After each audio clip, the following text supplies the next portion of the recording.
Welcome to Reshoot 360 Tutorials. Today, we will see the video filter, Spinning Planet.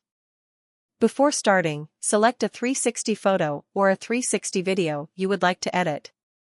Now, select the preset video. Select the type of social network you target. For example, select the preset Instagram. Select the video filter, Spinning Planet. You can see a preview of your final video, and you can modify some parameters of the filter. Each parameter can be modified with a slider and more precisely with buttons, plus and minus.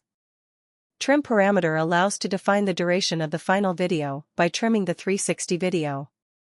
We have this parameter because we are editing a 360 video.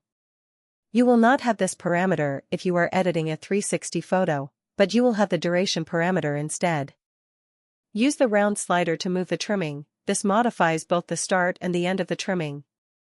You can also modify independently the start and the end by using the vertical sliders. The video preview automatically updates according to the slider you are using. Rotation parameter changes the rotation of the little planet at the start of the video. Zoom parameter changes the zoom applied on the little planet. You can use the video preview slider to seek in the video preview. Play the video preview by using the play button. You can pause the video preview by clicking again on the screen.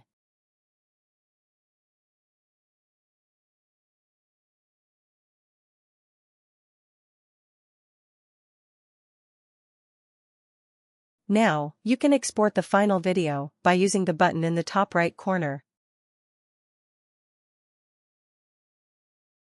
Your video is saved on your device in the album Reshoot 360. You will find even more options to edit your 360 media with the editor. Thank you for watching and have a good day.